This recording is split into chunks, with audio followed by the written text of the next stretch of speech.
Welcome to the podcast Selling Real Estate with Kelly Cook, where we will discuss the latest and most relevant business strategies to help you do one thing extremely well: sell more homes. We'll discuss everything from business planning to lead generation and conversion to past client customer service and everything in between. Join us for authentic conversations and nuts and bolts takeaways you can implement into your business today. And now, Selling Real Estate with Kelly Cook. Hello, everybody, and welcome back to another episode of Selling Real Estate with Kelly Cook. Of course, we got Kelly here with us today, always on the podcast to drop some knowledge, but you will see a new face if you're watching this as well, and we have a guest today. We have Bob Leance here from Reva Global. He is the founder of a virtual assistant company, which this is something that we've talked about on the podcast in various ways, getting leverage, how you can, different ways that you can utilize different aspects to really get to the next level. And sometimes that means you need to leverage out different parts of your business. And Bob here has some really good tips and tricks for us and some things that we're going to learn. So welcome, Bob. We're excited to have you here. Appreciate it. Thanks for having me. Absolutely. Heck yeah. Awesome. Well, I always have a lot of questions, right? And Elizabeth, if you have questions too, hop in. But we'll get rock and rolling because our audience knows this is, more of a meat and potatoes. I'm from Nebraska originally, Bob. So, situation where we dive in deep, and hopefully by the time of this, I know by the end of this podcast, there'll be some action items that some agents can take if they so choose to improve their business. Especially, it's great timing with 2026. So, we're going to focus today on leverage because I know with virtual assistants, with any assistants, that's what helps that person do in their business. So let's just get going here, Bob. Okay. So first of all, how did you ever fall into this? It's actually pretty interesting because I played professional hockey for 8 years. I know you were a football guy. I was a hockey guy. And by the time I was getting towards the end of my career, I had to think about what I was going to do. It's funny, I read your profile as well. So I decided to jump into real estate because there's no barriers of entry. I left 2 classes short to get my degree, et cetera, et cetera. So I'm like, all right, real estate it is. And I started in real estate back in 2004. And then as the time goes, you know this as well, where you start in real estate is never where you end. So It's pretty interesting because back in 2004, I started, I was a rehabber at the beginning, and I got my real estate license, and my first license in 2005. Then I started doing short sales, and then I met a couple buddies of mine here in Connecticut that wanted to start a real estate education program. So they wanted me and my partner at the time to run the coaching program of it. So that's what we did while we were also flipping properties. I listed a couple houses, etc. And then in 2013, I got introduced to what a virtual assistant was. It's pretty interesting. We talk about leverage.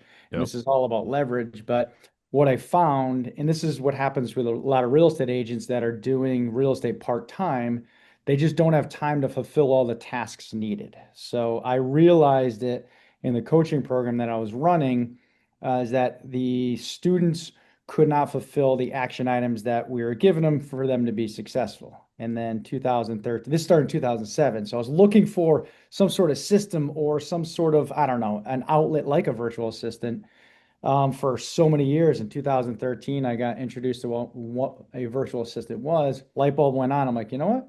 This is exactly what our student base needs. So I hired my first one. And then a year later, I got a light bulb moment and said, hey, you know what? This is exactly what they need. So let me start a company. So I started my first company in 2014. And that's kind of where it migrated from today. I also have a real estate investment company. We have over 600 virtual assistants. My investment company did over 250 transactions last year. So we do all of it. We have a brokerage in-house as well. So, wow. Okay. That's intriguing. That's very intriguing. All right. So guys, if you had that little, tap on your shoulder right now, you can feel it, that, proverbial tap on your shoulder that it's like, man, I need to get some leverage in my business. But I didn't know how to do it, where to start.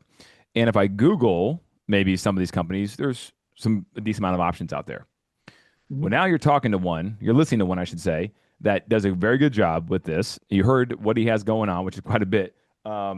So why would they want to outside the obvious question of why they want to have a virtual assistant, we kind of know that, but why would they want to use Reva Mhm. Global to maybe help them find a virtual assistant and get that leverage? Yeah, so we find virtual assistants for everybody. You could definitely go out on your own and find your own virtual assistant. The reason why I started Reva is because of the pain point of going out interviewing. What you're going to realize is when you go get your own VA, you have to go on all those sites and you have to interview everybody yourself. You have to source, you have to interview. And after 100, 50 to 100 interviews, you'll realize, all right, let me find the perfect person. And unfortunately, what happened to me was I went through 100 of those applications and then I hired someone and then they quit. And I'm like, oh, now I got to rinse and Got to start repeat. it all over. Yeah, you got to start all over. So I started a company where we find them, source them, train them, place them, and manage them. So that's a reason why for us. But like I said, Kelly and Elizabeth, everyone could go out on their own and do that themselves for sure. Got it. Okay. So it definitely is a convenience play for the agent who might be looking for a VA. All right. Now, if someone's wondering, do you have to take multiple trips overseas every single year? Do you have staff that does that? Are they only in the Philippines? Are they in other countries around the world? Does it Yeah. even matter? Good question. I set up my company just in the Philippines, and I started in 2000, like I said, 2014. I go there a couple times a year, but we have our sourcing recruiting team over there just to recruit for Philippine talent. Our training team is over there, placements and operations team is all over there. Our sales team is over here in the US. Very cool. All right. What is the going rate now? Because it comes back to cost to an extent, right? Yeah. What's the going rate to get a virtual assistant? And does it matter? Or does it depend on what they do for the job? Yeah, good question. So there's a sliding scale. Like I said, you could go, there's some individuals that promote very, very cheaply. We stuck at $10.60 an hour. I've tried every certain model out there. Literally, I tried, just 1 hour a day, 2 hours a day, 3 hours a day. And it's very, very difficult as a business owner to manage. So we have part-time, full-time. So it's 20 hours a week or 40 hours a week. So that's what we've gone on. You will see, a myriad of a mix of different types of pricing out there. So we stuck on 1060 an hour. Okay, and that's if they're part time or full time. Correct. Okay, Yep. well that's kind of cool. I know some companies I believe out there will charge more for a part time. Yeah. Right? Yep. Okay. Yeah. So we set up a good management system behind it to be able to manage that. So that's why it works for us. Okay. Very cool. Now, can you can you have people from the Philippines as a VA call? I know a lot of people think, well, they can't call and text. They can do everything else maybe behind the scenes, but they can call and text, right? Correct. Correct. I mean, we have for my own company, we have I think 8 and 8, and we're just adding a couple more. So it's probably gonna be at 10 and 10 to do both of those tasks. Okay. Now, if somebody wants to sign up for a VA through your company. Is there a minimum like contractual commitment? No, we always say, just call us, just give us a heads up, give us a 2 week notice, just so we have the opportunity then to place that individual. Because what we do as a company, we make sure those virtual assistants get placed because they have a family to feed as well. So that's all we ask is 2 week. We don't lock up anybody into long-term contracts because I don't believe in long-term contracts, me personally, because it's usually the companies that don't have the best quality out there if they have to lock them up into long-term contracts. That's just what I see. Someone may see something different, but that's for us. Got it. And I guess I'll ask, like, is there a placement fee? There is. There's a 495 placement for $4 or $495 placement, advanced placement fee that we do to train them, find them, etc. right up front. Okay. Elizabeth, I know you had a question. I I do. can I have see a it. couple of questions. Okay, Yeah. fire away. Yeah. I mean, looking at your website, like Kelly kind of mentioned, you have, you can place these VAs to make calls on your behalf. It looks like you have marketing assistants, you have, transaction coordination. I guess if somebody is looking right now and doesn't have any assistance and says, I need help in some area, what is typically, either your most popular or kind of the entry point where people typically start with a virtual assistant? Where do you see that that Mhm. most often being in which facet? Well, I look at it as, if you look at all of our business, it's always the same. You need branding and marketing up front. If we don't have any branding for our business, it's like your podcast, right? If there's no branding out there, my guy Nick wouldn't have found you guys to ask to be on your podcast, right? So you guys are out there. So we have, like I said, we have agents that go from all the way beginning from marketing to branding to acquisition to transaction coordinating, right, to the closing side. So we have them covered all the way from start to finish. But just to answer your question, Elizabeth, it's branding, marketing, and content, getting out there all the time. Because what we realize as business owners, it's a pain in the butt to always post. It's very, very difficult every single day to be consistently out there because that's where burnout happens. I know for me, I didn't say this when I first started real estate, I door knocked for a year straight, like literally, which is not it's not fun. So for everyone listening to this, it's back in 2004. You don't have to do that anymore. But I did it literally from 10 a.m. to 3 p.m. every Monday through Friday because that's, I didn't know anything about real estate. I didn't have leverage. I didn't have other people to do that for me. But that's the way I started. You don't have to do that anymore. You give a VA do all of that online, whether it's, like you said, cold calling, text messaging, following up, posting on social media, etc. Okay. My other question is, what is the level? And I know some companies do this in different ways. If you hire direct, obviously you're managing them. What is Reva's role in kind of you're obviously placing them. Is it the continued management? Is that on Good question. your customer, on the agent? What does that kind of look like? Great question. We have a client service manager. So as soon as you sign up with us, our placements team is kind of like Match.com, if you will, as an example, right? We have our virtual assistants, we have personality profiles on our VAs that match with the tasks that you want, right? So if you need someone who's not client facing, it's a different profile than someone who's client facing who needs to talk and communicate, etc. So you have that's different than an accountant, let's say, different profile. Then what happens as soon as we place them, it goes to a client service manager and they manage a relationship with you and the VA. So every single day you get a start of day report, you get an end of day report. If you want to add on another virtual assistant, you go to that CSM and you say, hey, listen, we're having a great experience. We're looking to add in another part-time VA or full-time VA, et cetera. So it's just another level of management that we add in. Okay. And kind of my last question here, what do you think? Again, you have kind of this manager that's this go-between, but Yep. what makes agents most successful with their virtual assistants? Like when they have a long-term, obviously the placement matters, getting the right person there. But what are the habits maybe, or what makes a successful placement in a long-term partnership? Like what are some things that you see working really well that lead to success? It's knowing what you want before you even start. Mhm. So, what happens a lot of times, I have an agent come to me and be like, I'm so overwhelmed. I say, okay, what are you overwhelmed with? Well, everything. Like, okay. So what we have to do Let's is we have to pinpoint break, I mean, something. that's normal. That's normal. That's kind of, Yeah. that's all of us. It's all, Mhm. but we have to break it down into what exactly are they overwhelmed with? Are they overwhelmed with social media, branding, content, or are they overwhelmed with lead generation? Right? Or are they overwhelmed with dealing with buyers and sellers blowing up their phone all day long on the transaction coordinator side, or are you dealing with title companies, dealing with attorneys? What is it that they're actually overwhelmed with? And then we break it down, and our CSMs can help with that. Our strategy session, first of all, breaks it down first, but then you break down even further talking with our client service manager. But that is a fantastic question. That is what we see. It's not knowing what you actually want before you get started. That's a good point. And and we always advise agents as well. Like you have to take the things that you enjoy doing, put them on like one column of a sheet of paper, right? Get Yep. real granular and simple here.